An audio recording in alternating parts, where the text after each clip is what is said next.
크시니 참 좋으신 나의 하나님.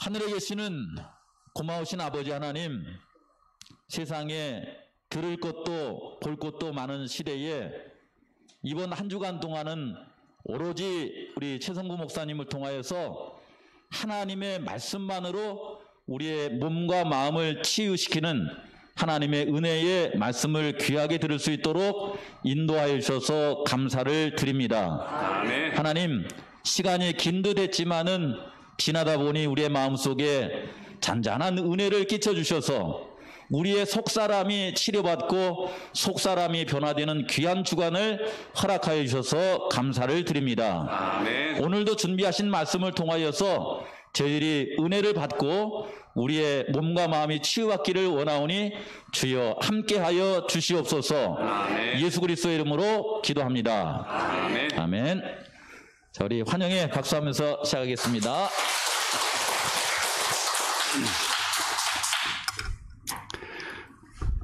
어제 시작한 것 같은데 벌써 끝나야 될 시간이 거의 다가오고 귀한 안식일을 맞이했습니다. 한 주 동안 먼저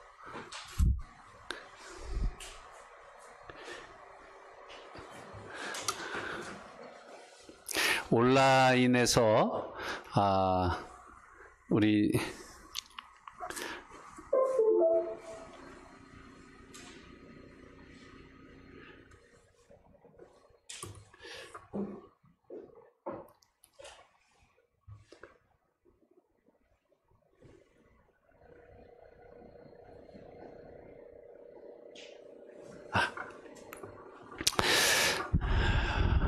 방송으로 참여해 주신 우리 제주 지역에 있는 모든 우리 믿음의 식구들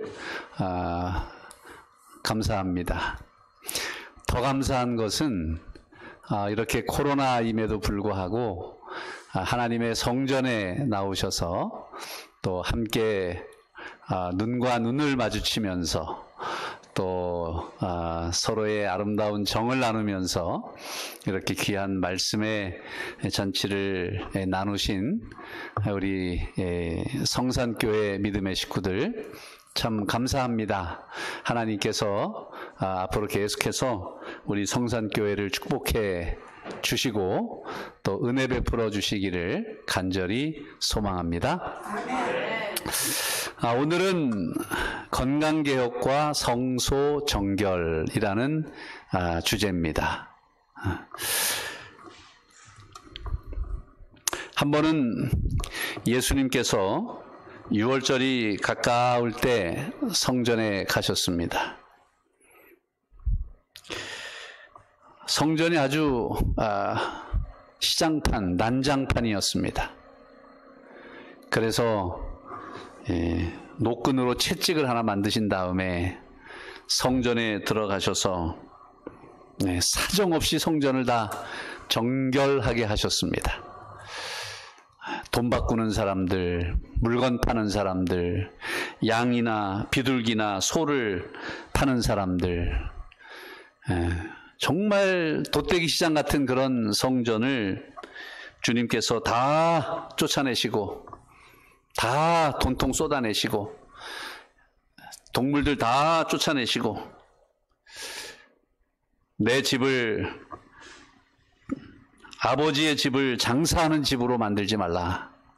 아주 정말 추상 같은 불호령을 내리셨습니다.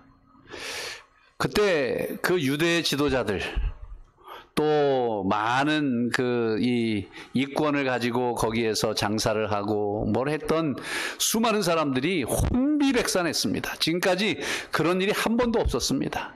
감히 자기들한테 도전하는 사람이 없었습니다.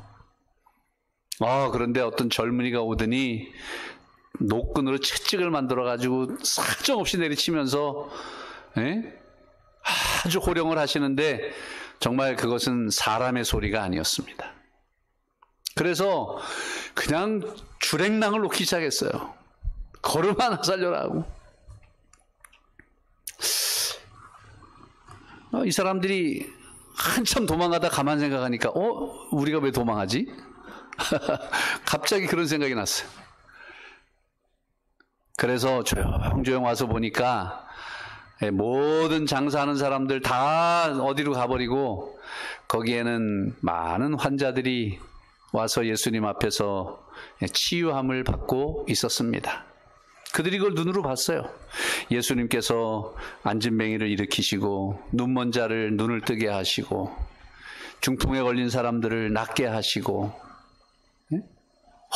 그들이 눈으로 봤어요.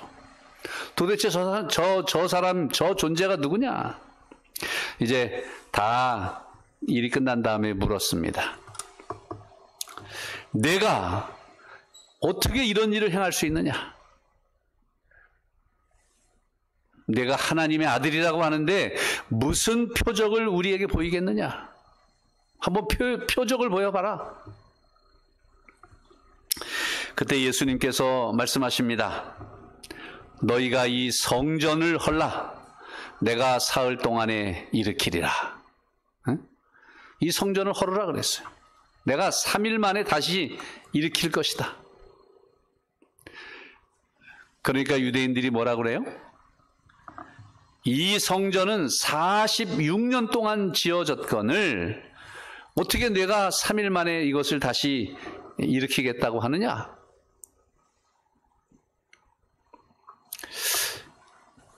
그때 그들은 주님이 왜 그런 말씀을 하시는지를 전혀 예측하지도 못했습니다.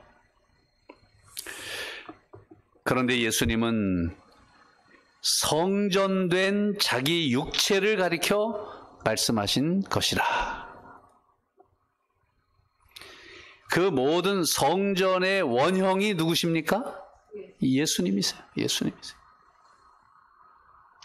예수님은 참된 성전이시고, 그래서 이제 얼마 후 십자가에 달려 돌아가시고 무덤에 장사 지냈다가 3일 만에 부활하실 것을 지금 미리 말씀하시는 거예요. 제자들도 무슨 소리인지 잘 몰랐습니다. 제자들은 언제 깨달았다고 그랬어요? 여기 보면 죽은 자 가운데서 살아나신 후에야 이 말씀을 기억하고 성경과 예수께서 하신 말씀을 믿었더라 그랬어요. 누가 성전입니까? 예수 그리스도께서 성전이십니다. 그런데 예수님께서 십자가에 달려 돌아가셨어요.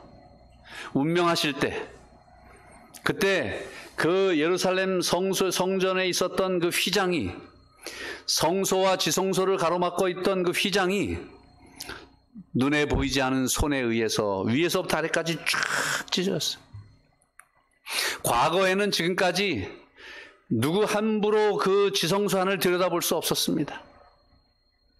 그런데 모든 성소의 원형이신 예수 그리스도께서, 성전이신 예수 그리스도께서 참된 제물이 되셔서 십자가에 달려 돌아가심으로 이제 그동안에 있었던 모든 표상들, 그 모든 것들은 이제 다 끝났습니다. 구약의 모든 것들은 다 끝났습니다. 예수님께서 단번에 그 모든 일들을 이루셨습니다. 시대소망은 이렇게 이야기합니다. 영세전부터 광명하고 거룩한 스랍 천사로부터 사람에 이르기까지 모든 피조물을 창조주께서 내재하시는 성전이 되도록 하시는 것이 하나님의 목적이었다. 하나님께서 우리를 창조하신 목적이 뭐라고요? 창조주 하나님께서 우리 각자 안에 내재하시는 성전이 되도록 하시는 것이 목적이었습니다. 그런데 죄로 말미암아 인류는 하나님의 성전이 되기를 그쳤다 그랬어요. 더 이상 하나님께서 임재하실 수 없었어요. 너무 죄악으로 가득 차 있었기 때문입니다. 사람의 마음은 죄악으로 어두워지고 더러워져서 신령하신 하나님의 영광을 더 이상 드러내지 못하였다.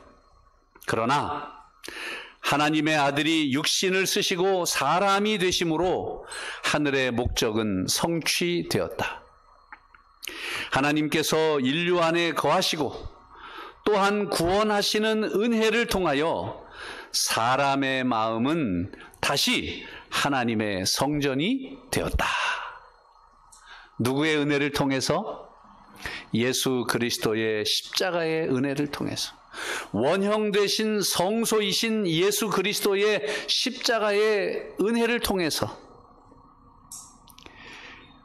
이제는 꽉 막혀있던 하나님과의 관계가 풀어지고 하나님께서 우리의 마음의 성전에 역사하시는 우리 모든 한 사람 한 사람의 마음이 하나님이 함께 하시는 뭐가 되었다?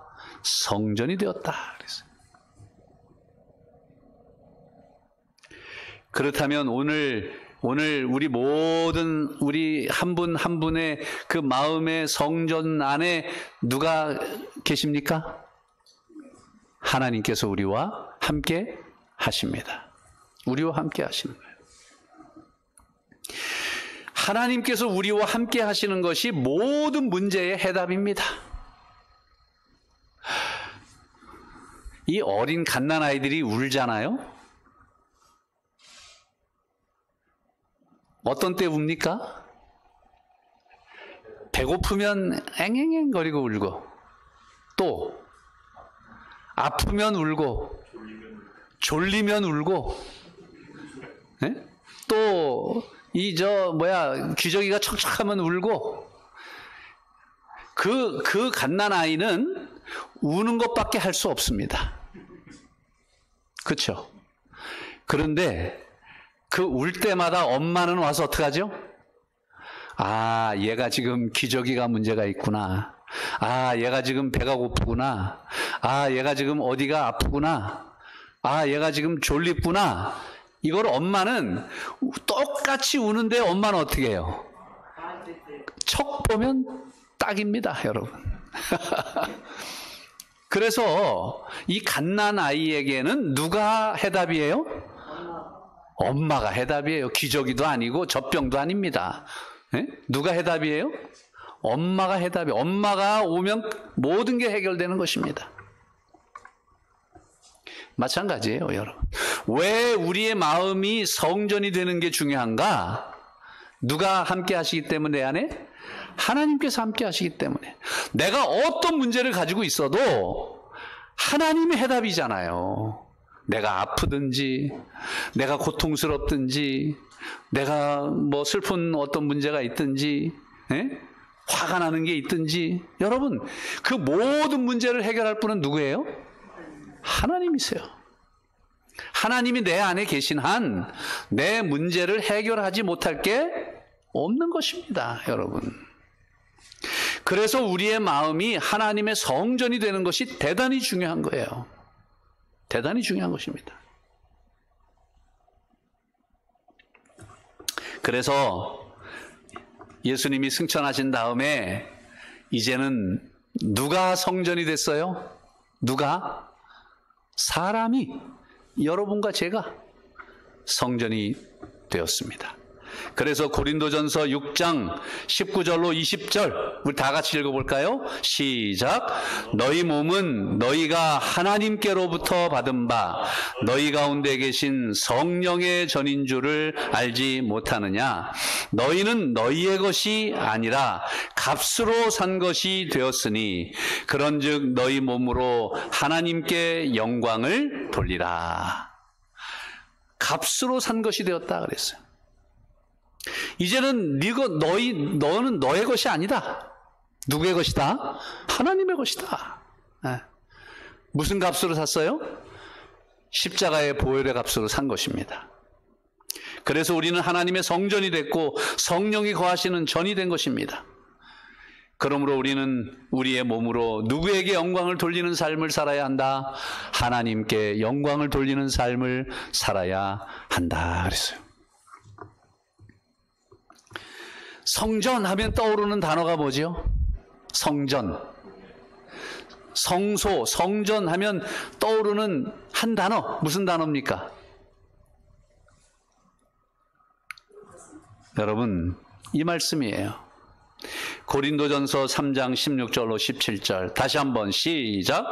너희는 너희가 하나님의 성전인 것과 하나님의 성령이 너희 안에 계시는 것을 알지 못하느냐.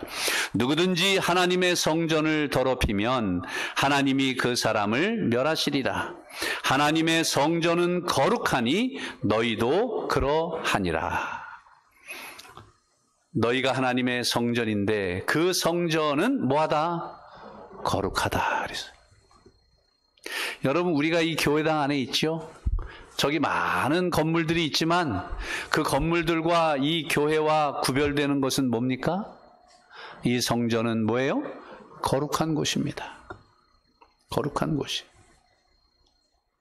그래서 누구든지 하나님의 성전을 더럽히면 하나님이 그 사람을 뭐 하시겠다 그랬어요? 멸하시겠다 그랬어요. 그래서 성소, 성전이란 뭐냐? 첫째는 하나님이 계시는 거룩한 장소입니다. 하나님이 계시는 거룩한 장소예요. 두 번째는 하나님과 사람, 특별히 죄인의 만남이 이루어지는 곳입니다. 여러분은 지금 저를 만나러 오셨습니까? 하나님을 만나러 오셨습니까? 저를 만나러 오면 큰일 납니다. 여러분은 비록 제가 하는 이 하나님의 대언의 말씀을 듣고 계시지만 여러분은 누구 앞에 계신 거예요? 하나님 앞에 계신 겁니다. 하나님을 만나러 오신 것입니다. 그리고 그 만남에서 인간의 구원의 역사가 이루어지는 장소가 어디라? 성소다. 성소다. 그러면 이제 우리 마음은 어때요? 우리 마음은 하나님이 계시는 거룩한 장소입니다. 우리 마음이. 그리고 하나님과 나, 죄인인 나가 함께 만나는 장소입니다.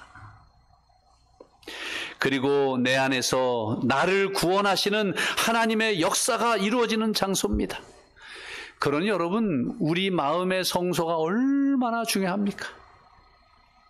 그런데 그 성소가 어떻게 해야 된다고요? 어떻게 한마디로 어떻게 해야 된다고요? 거룩해야 된다. 그랬어요. 그것을 이렇게 사도 바울은 표현했습니다. 평강의 하나님이 친히 너희로 온전히 거룩하게 하시고 또 너희 온 영과 혼과 몸이 우리 주 예수 그리스도 강림하실 때에 흠없게 보존되기를 원하노라. 여러분, 우리가 평강의 하나님이 친히 우리로 온전히 거룩하게 하십니다. 그래서 우리 주 예수 그리스도의 강림하실 때에 우리의 영과 혼, 정신과 우리의 몸이 흠없게 보존되기를 원하십니다. 어떻게 해야 될까요? 우리의 마음의 성전을 거룩하게 하려면 어떻게 해야 될까요? 저는 4가지를 말씀드리고 싶은데, 하나는 성전으로 들어가는 것이 거룩해야 돼요. 네? 뭐 하다고요? 성전으로 들어가는 것이 거룩해야 됩니다. 들어가는 건 뭘까요? 네, 우리가 먹는 거예요. 먹는 거예요. 또 우리가 마시는 공기예요. 참 다행스러운 것은 그래도 우리나라에서 제일 공기 좋은 곳이 여기입니다. 날마다 감사하고 사시기 바랍니다. 네. 그 다음에 2번째는 성전에서 반대로 나오는 게 있습니다. 뭐가 있어요? 주로 말이에요. 말. 우리가 말을 많이 하잖아요. 말. 성전에서 나오는 것이 거룩해야 됩니다. 그리고 3번째는 우리의 마음이 항상 거룩하게 유지돼야 돼요. 네? 네. 그 다음에 우리의 마음의 사람의 성소, 우리의 마음의 성소를 깨끗하고 거룩하게 관리하고 유지하기 위해서는 말씀과 기도가 필요하다는 거예요. 우리가 주로 이 네 가지를 잘 실천할 때 우리의 마음의 성소가 정결하게 된다는 것입니다. 자, 하나씩 좀 살펴볼까요? 우리 성전으로 들어가는 것이 거룩해야 됩니다. 그렇죠? 네. 하나님께서 우리가 창조되었을 당시에 우리를 거룩하게 창조하셨습니다. 왜냐하면 창조하실 때 우리의 마음이 하나님이 내재하시는 성소가 되게 하는 것이 목적이었기 때문에 하나님께서 우리 안으로 들어가는 성소 안으로 들어가는 음식도 아주 거룩하고 깨끗하고 생명이 있는 것을 우리에게 먹게 하신 거예요. 그게 뭐예요? 우리가 잘 아는 대로 창세기 1장 29절로 30절에 하나님이 가라사대 내가 온 지면에 씨 맺는 모든 채소와 씨 가진 열매 맺는 모든 나무를 너희에게 주노니 너희 식물이 되리라. 또 땅의 모든 짐승과 공중의 모든 새와 생명이 있어 땅에 기는 모든 것에게는 내가 모든 풀을 식물로 주노라 하시니 그대로 되니라. 씨 맺는 모든 채소와 씨 가진 열매 맺는 모든 나무를 너희에게 준다. 그 씨를 맺고 씨를 가졌다는 말은 뭐가 있다는 말입니까? 생명이 있다는 말입니다. 생명이 있다는 말이에요. 생명 있는 음식을 우리에게 주셨다는 거예요. 그런데 아담과 하와가 범죄를 했어요. 그리고 에덴 동산에서 쫓겨났습니다. 쫓겨났어요. 이제는 더 이상 생명나무의 과실도 먹지 못하고 그래요. 그래서 하나님께서는 무엇을 허락하셨느냐 하면 창세기 3장 18절로 19절에 너의 먹을 것은 밭의 채소인즉 내가 얼굴에 땀이 흘러야 식물을 먹을 것이다. 그랬어. 이제 밭에 나가서 뭐 해야 됩니까? 이제는 일을 해야 돼요. 밭을 가꾸고 씨를 뿌리고 열매를 수확해서 먹어야 되는 거예요. 얼마나 땀을 흘려야 됩니까? 노동의 수고가 이제 거기에 더해진 거예요. 그러나 여전히 이것은 우리에게 생명을 주는 것이고 우리를 깨끗하고 거룩하게 하는 음식입니다. 그러다가 이제 이 노아 홍수가 이제 오게 되고 노아 홍수 이후에 하나님께서는 무엇을 음식으로 또 추가해 주셨습니까? 무릇 산 동물은 너희의 식물이 될지라. 채소같이 내가 이것을 다 너희에게 주노라. 그러나 고기를 그 생명되는 피채 마시지 말 것이니라. 그래서 하나님께서 동물, 산 동물은 너희의 식물이 될 것이다. 그렇게 말씀하십니다. 채소같이 내가 이것을 다 너희에게 주노라. 그랬어요. 다 너희에게 주노라. 어떤 분이 이 말을 가지고 어떻게 해요? 하나님께서요 다 먹으라 그랬다고. 가리지 말고 다 먹으라 그랬다고. 뭘 가리느냐고. 여러분, 그런데 이 다 먹으라는 말은요 오해의 소지가 있어요. 이 말씀은 홍수 전이나 홍수 직후에 주신 말씀이 아닙니다. 이 말씀은 홍수가 다 끝난 다음에 이 노아와 하나님께서 언약을 맺으실 때 이 말씀을 하신 거예요. 약속을 하신 거예요. 한번 살펴봅시다. 하나님께서 노아에게 방주를 지으라고 하셨어요. 몇 년 동안 지었습니까? 120년 동안 지었어요. 이제 방주가 다 완성이 됐어요. 하나님께서 노아에게 명령하셨습니다. 너와 네 가족은 방주로 들어가라. 그리고 너는 모든 정결한 짐승은 암수 몇씩? 7씩. 부정한 것은 암수 둘씩 데리고 와라. 그래서 방주에 다 태워라 그랬어요. 하나님께서 이미 노아 홍수 이전에 노아에게 거룩한 것, 정결한 짐승이 어떤 것인지, 부정한 것이 어떤 것인지를 가르쳐 주셨어요? 안 가르쳐 주셨어요? 확실히 가르쳐 주셨어요. 그래서 노아가 다 거룩한 것은, 정결한 것은 7쌍, 부정한 것은 2쌍, 그래서 다 실었어요. 왜 그랬을까요? 아니, 뭐 2쌍씩 하면 배도 그렇게 큰 것도 아닌데, 그냥 동등하게 2쌍씩만 다 하면 되지, 왜 정결한 것은 7쌍, 부정한 것은 왜 2쌍, 이렇게 했을까요? 왜 그랬을까요? 여러분, 이제 그 비가 내리고 홍수가 다 마치고 이제 이 노아 방주가 아라랏산에 머무르게 됩니다. 그리고 땅이 마르기를 기다렸어요. 그리고 이제 노아가 식구들과 함께 내려왔습니다. 제일 먼저 한 일이 뭐죠? 제단을 쌓은 것입니다. 노아가 여호와를 위하여 단을 쌓고 모든 정결한 짐승 중에서와 모든 정결한 새 중에서 취하여 번제로 단에 드렸더니 그랬어요. 아무거나 드렸어요? 아무거나 막 골라가지고 드렸어요? 아닙니다. 정결한 짐승과 정결한 새 중에서 하나님 앞에 번제로 드렸어요. 하나님께 뭐 하기 위해서? 제사하기 위해서. 그런데 번제를 드렸다, 제사를 드렸다는 말은 뭐와 똑같은 말이냐면 노아와 그 식구들이 번제로 드려진, 제물로 드려진 그 짐승을 먹었다는 것과 똑같습니다.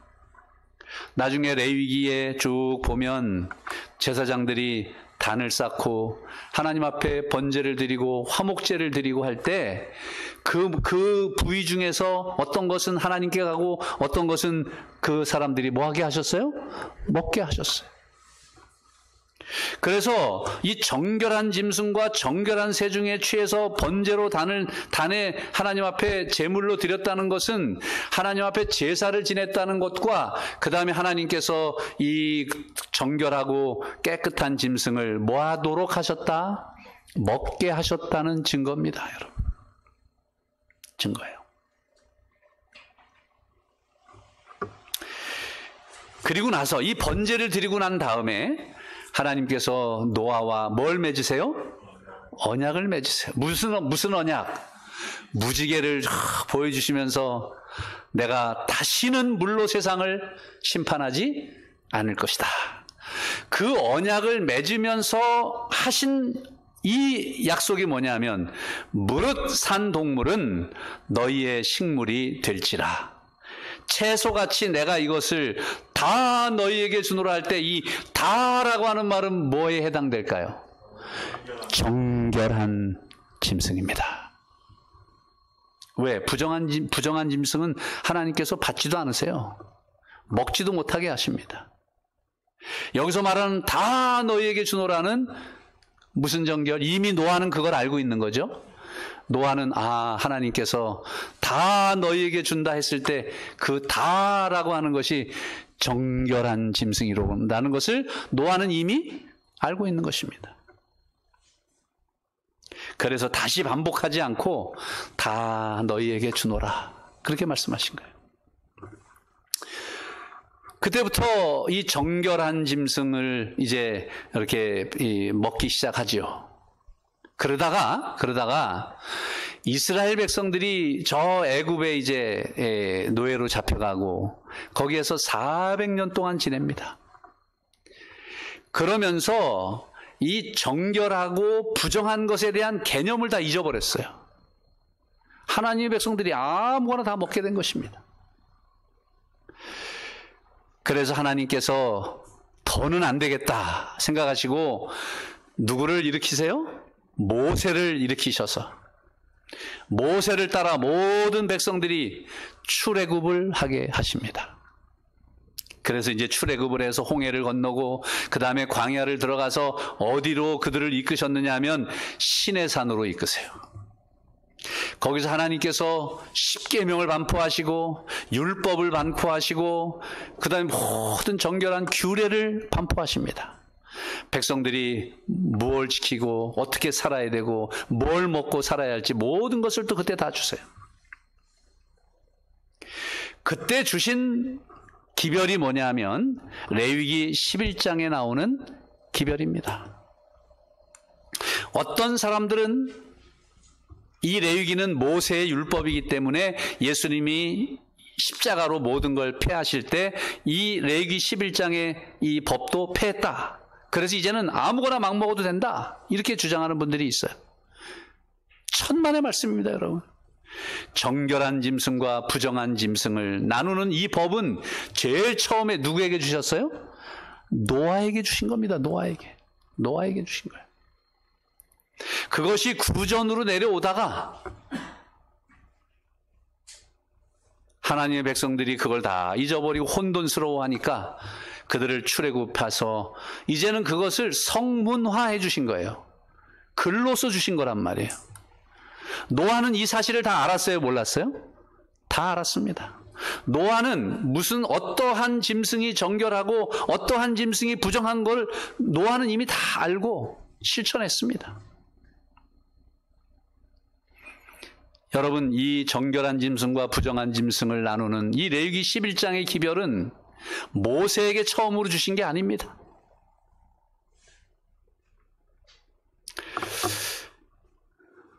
정결한 짐승과 부정한 짐승을 이게 딱 나눠서 다 말씀드리려면 여기 하루 종일 걸리니까 특징만 제가 딱 말씀드릴게요. 하나님께서 이런 거는 정결한 짐승이다. 짐승 중에서는, 가축 중에서는 굽이 갈라져 쪽발이 되고 새김질을 하는 것, 되새김질을 하는 것은 정결한 것이다. 그랬어요. 가장 대표적인 짐승이 뭘까요? 소입니다. 소예요.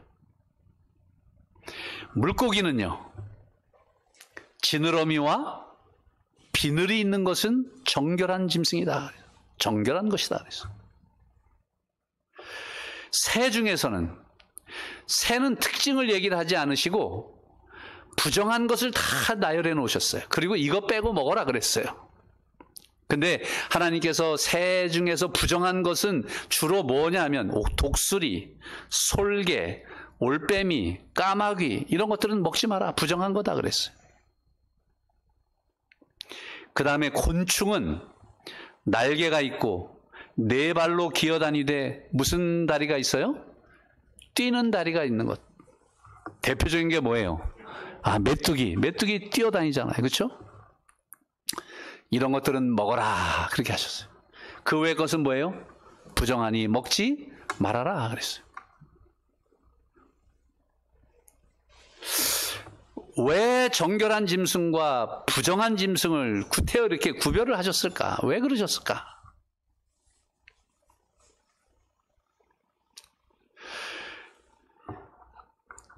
이 레위기에 나오는 정결법을 보면 그것을 알 수 있어요. 자, 레위기 11장에서 15장에 보면 어떻게 부정하게 되고 더러워졌을 때 어떻게 해야 정결하게 될 수 있다는 기별이 거기 다 나와 있어요. 예를 들면 이런 겁니다. 시체를 만졌을 때에 부정하다 그랬어요. 그러면 정결하게 하는 방법은 어떻게 하는 거냐? 옷을 빨면 되는 거예요. 옷을 빨아요. 그 다음에 죽은 것을 담았던 그릇이 있다면 그 그릇은 어떻게 해요? 깨트려 버려야 됩니다. 그게 정결한 법이에요. 언제까지? 그날 저녁까지 다 그것을 옷을 빨고 그 다음에 그릇을 깨트리고 이렇게 하면 시체를 만졌어도 그날 저녁이 되면 다 정결하게 다시 되는 것입니다. 산모, 아이를 출산한 산모도 부정하다 그랬어요. 어떻게 하면 정결하게 되는가? 산모는 1년 된 어린 양을 하나님 앞에 번제로 드리고 속죄제를 비둘기를 드려라 그랬어요. 또 가난한 사람들은 어린 양을 못 사니까 비둘기를 또 드려라 그랬어요. 근데 이 산모가 이제 출산을 한 다음에 산모가 정결하게 되는 것은 아들은 7일이고 딸은 14일입니다. 그 다음에 산혈이라 그랬어요. 산혈. 그러니까 산모가 출산을 한 다음에 이 피가 깨끗해지는 기간이 아들은 33일이고 딸은 66일이 걸린다 그랬어요. 그때까지 남자들은 그 여자를 가까이 할 수 있어요, 없어요? 없습니다. 하나님이 그 산모를 보호하시는 거예요. 얼마나 자상하신지 분인지 몰라요. 그 정결한 기간까지 성물을 만지거나 성소에 들어가지 말라 그랬어요. 왜? 부정하니까. 문둥병에 걸리면 어떻게 되는가? 아주 부정한 거예요. 왜요? 문둥병은 죄의 열매이기 때문에. 그런데 문둥병에서도 치료가 되는 경우가 있습니다. 그럴 때는 어떻게 해요? 제사장에게 가서 보입니다. 진찰을 해야 돼요. 피해 제사를 드리고 옷을 빨고 그 모든 몸에 난 털을 다 제거하고 깨끗하게 목욕을 하는, 그러면 정결해졌어요. 그리고 이 사람을 특정한 기간 동안 일주일이면 일주일, 2주면 2주 격리를 시켰어요. 요즘 코로나 격리시키는 것처럼. 그래서 이제 이 문둥병의 징후가 또다시 나타나지 않으면 이 사람은 이제 뭐 한 겁니까? 다 치료가 된 것입니다. 그래서 집으로 갈 수 있어요. 네 번째는 부정한 음식을 먹었을 때 어떻게 정결하게 되는가? 하나님께서 정결한 것과 부정한 것을 분명히 나누셨는데 만약에 부정한 것을 먹으면 어떻게 정결하게 해야 되는가? 있어요, 없어요? 여러분, 레위기에는 부정한 음식을 어떻게 정결하게 하는지 방법이 없습니다. 왜 그럴까요? 왜 그럴까요? 왜 부정한 음식을 먹었을 때는 정결하게 하는 방법이 없습니까? 왜?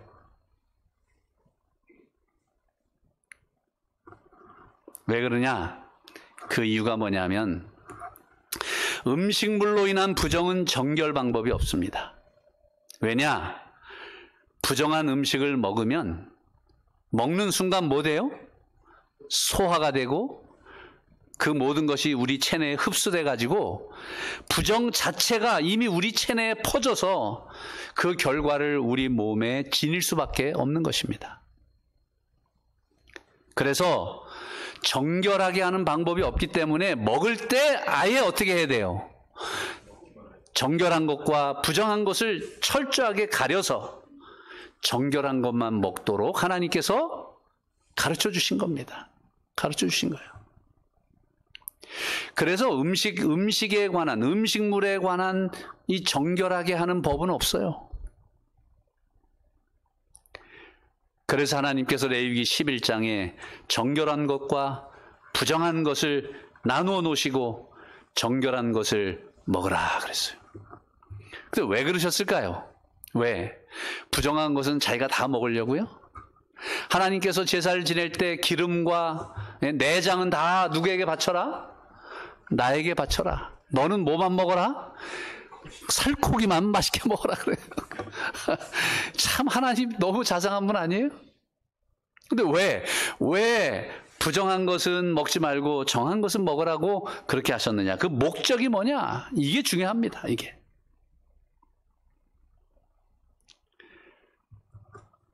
다 같이 읽어봅시다. 시작. 나는 여호와 너희 하나님이라.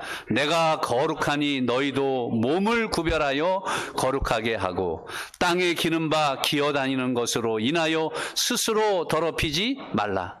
나는 너희의 하나님이 되려고 너희를 애굽 땅에서 인도하여 낸 여호와라. 내가 거룩하니 너희도 뭐 할지니라? 거룩할지니라. 이 말씀이 어디에 주어진 거죠? 레위기 11장 44절로 45절입니다.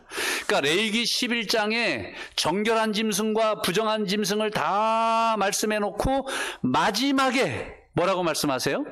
나는 여호와 너희 하나님이라. 내가 거룩하니 너희도 몸을 구별하여 거룩하게 하고 땅에 기름바 기어다니는 것으로 더럽히지 말라. 내가 거룩하니 너희도 뭐하라? 거룩하라. 우리를 거룩하게 하시기 위해서 정결한 것과 부정한 것을 뭐 하셨어요? 나눠 놓으시고 구별해 놓으시고 정결한 음식을 먹도록 그렇게 하신 것입니다. 그렇게 하신 거예요. 그 외에 너무나 많아요. 할 말이 많지만 그저 오늘은 이것으로 제가 이 첫 번째 성전으로 들어가는 식물을 우리가 어떻게 먹어야 되느냐, 무엇이 정결하고 무엇이 부정한 것이냐, 여러분 이것을 우리가 잘 생각하면서 하나님 앞에서 먹고 마시는 삶을 살아야 할 것입니다. 두 번째는 성전에서 나오는 뭐가 거룩해야 된다? 뭐가 거룩해야 된다? 언어, 말이 거룩해야 된다 그랬어요. 말. 에베소 4장 29절에 말씀합니다. 무릇 더러운 말은 너희 입 밖에도 내지 말고 오직 덕을 세우는 데 소용되는 대로 선한 말을 하여 듣는 자들에게 은혜를 끼치게 하라. 여러분 한번 손을 대보세요. 그리고 너 영, 나 영 이렇게 한번 해보세요. 이 정도면 제가 제주 사람 다 됐죠? 너 영, 나 영 할 때 여러분 이 안에서 뭐가 같이 나오죠? 뭐가 같이 나와요? 말할 때 뭐가 같이 나와요? 호흡이 나오죠. 호흡. 그죠? 공기가 같이 나오죠? 너 영, 나 영. 여러분 엘마 케이츠라는 분이요 이런 실험을 했어요. 사람이요 호흡할 때 한번 해보세요. 공기가 있죠? 이것을 호흡을 모았어요. 이렇게 모아가지고 영하 250도로 아주 급속 냉각을 시켰어요. 그러면 기체가 뭐가 될까요? 액체가 돼요. 액체가. 그런데요 놀라운 것은 사람이 이 속에서 나오는 이 호흡, 공기가요 감정에 따라서 색깔이 달라요. 여러분 예를 들면 사랑할 때 아이고 내 새끼 사랑할 때 그때 호흡 색깔이 무슨 색이에요? 아주 맑고 분홍색이에요. 그 다음에요 아주 고통스럽고 비애, 탄식, 슬픔 가운데 있을 때는 그 색깔이 회색이에요. 회색. 그 다음에 후회하고 회개할 때, 탄식을 할 때, 이럴 때 색깔은 뭐냐면 또 약간의 분홍색이에요. 사람이 이제 화를 낼 때 이러잖아요. 그 화낼 때 그때 호흡이 무슨 색이에요? 갈색이에요. 그래서 과학자들이요 그 엘마 케이츠가요 그 갈색, 그 사람이 화가 났을 때 그 갈색의 그 침전물을 주사기에 딱 해가지고요 쥐에다가 주사를 했어. 쥐에다가. 그 연구에서 뭐라고 얘기했냐면 한 사람이 1시간 동안 화를 내면 몇 명을 죽일 수 있다? 80명을 죽일 수 있다. 80명을 죽일 수 있다. 그러니까 우리 몸에 뭐가 나온다는 거죠? 독소가 나온다는 거예요. 뭐 할 때? 화를 낼 때. 화를 낼 때. 그래서 화를 내면요 사실은 화를 내는 저 화를 지금 내가 내야 받는 저 사람이 문제가 더 많아요? 화를 정작 내는 내가 더 문제가 많아요? 내가 문제가 많아요. 왜요? 몸에서 뭐가 나오니까? 독소가 나오는 거예요. 독소가 나옵니다. 그래서 성경에 이렇게 말씀했어요. 자, 다 같이 한번 읽읍시다. 시작. 분을 내어도 죄를 짓지 말고 해가 지도록 분을 품지 말라. 여러분 이 말씀은요 단지 영적인 말씀이 아니에요. 이 말씀은 의학적인 말씀이에요. 신학적인 말씀이기도 하고 의학적인 말씀이기도 하단 말이에요. 그래서 하나님의 말씀은 치료하는 능력이 있다. 그 말입니다. 분을 내어도 죄를 짓지 말고 해가 지도록 분을 품지 말라. 신학적으로 목사님들이 많이 얘기하지만 이 말씀은요, 우리의 사람 성소를 거룩하게 지키기 위한 하나님의 처방전입니다. 의학적인 용어라 이 말이에요. 뭐 하지 말고 분을 내어도 뭐는 짓지 마라. 죄는 짓지 마라. 죄는 짓지 마라. 예수님께서 큰 노끈을 드시고 뭐 성전을 갖다가 정결하게 하시면서 뭐 화를 내셨지만 뭐는 짓지 않으셨어요? 죄는 짓지 않으셨어요. 미워하거나 정죄하거나 다른 사람을 아프게 하지 않았어요. 죄는 짓지 마라 그랬어요. 그런 분이라도 언제까지 품지 말라? 해가 지도록 분을 품지 말라. 왜요? 그 분을 가지고 내가 잠자리에 들면 그 독이 다 누구에게 지금 영향을 미치는 거예요? 나에게 미치는 거예요. 나에게 미치는 거예요.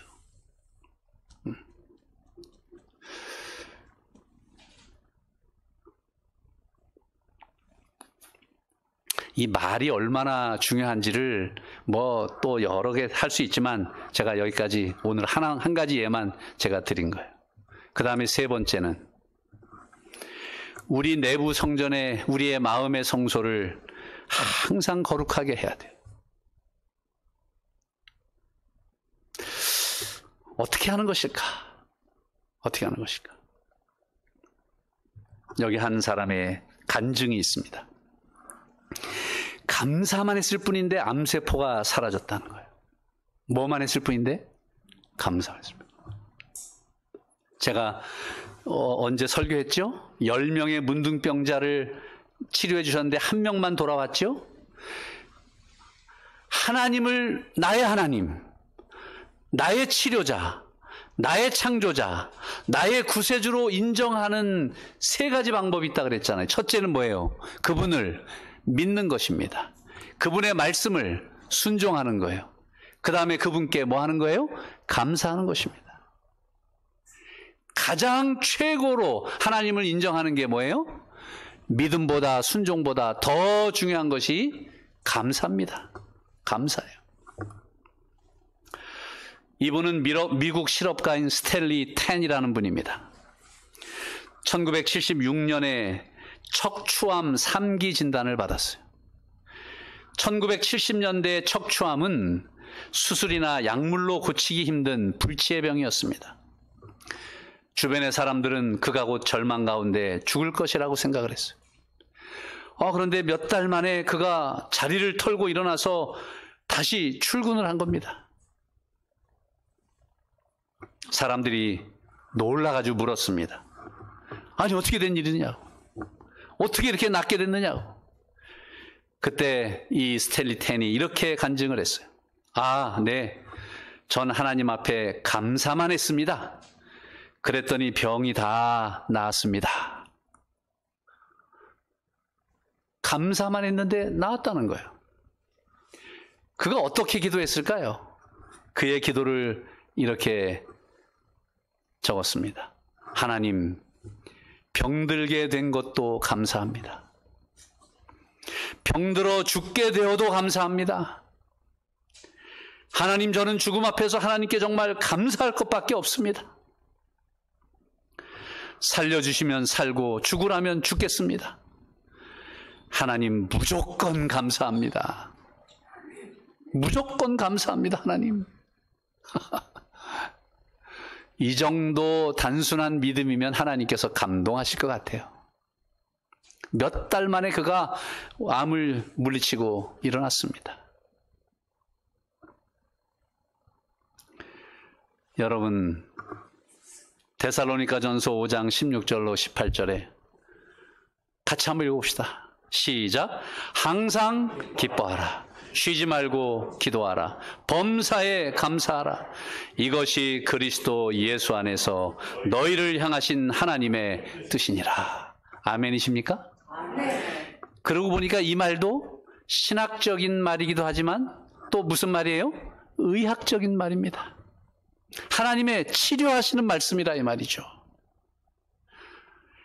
단지 이 말씀을 그냥 영적으로 그냥 나에게 주시는 그런 이 하나님의 메시지 복음이다 이렇게만 생각하지 마세요.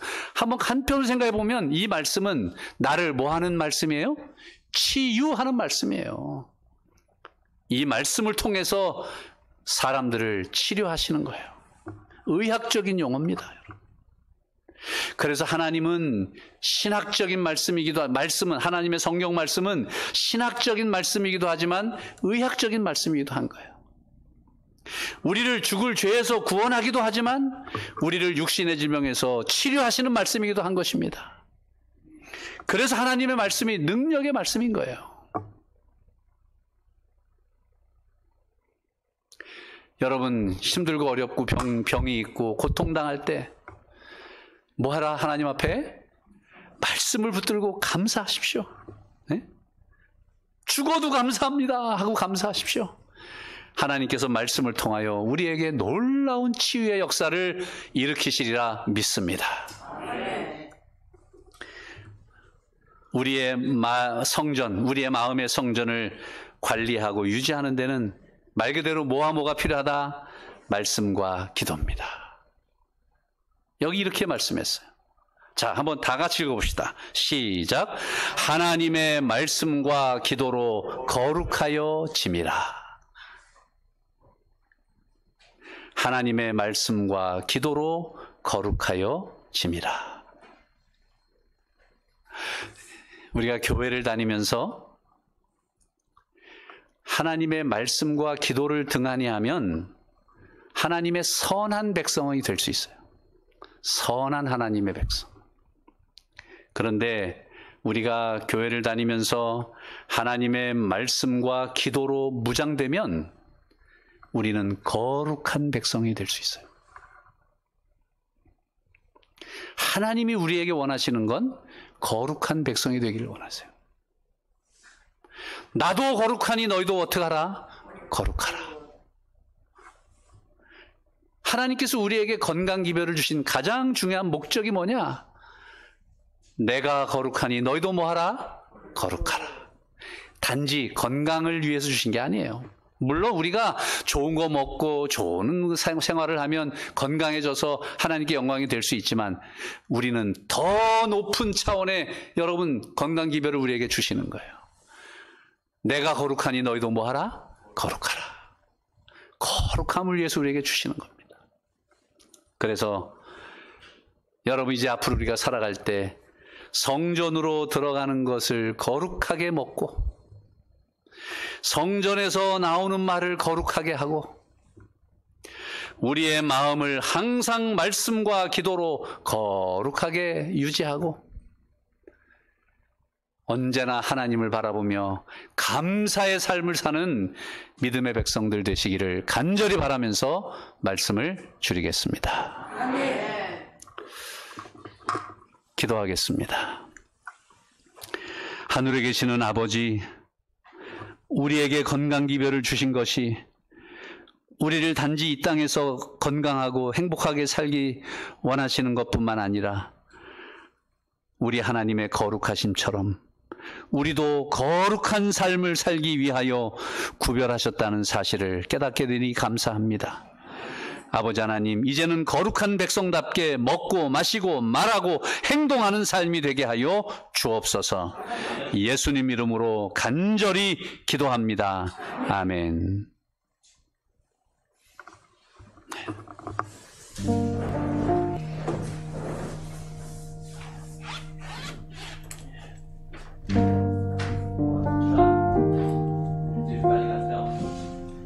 오늘은 다 같이 찍겠습니다. 그냥 한꺼번에. 그리고 제가 안내 말씀 잠깐 드리겠습니다. 내일 침례식 하잖아요. 하면은 제가 뭐 개인적으로도 말씀을 드릴 수 있지만 지금 계속 소그룹 강조하고 있잖아요.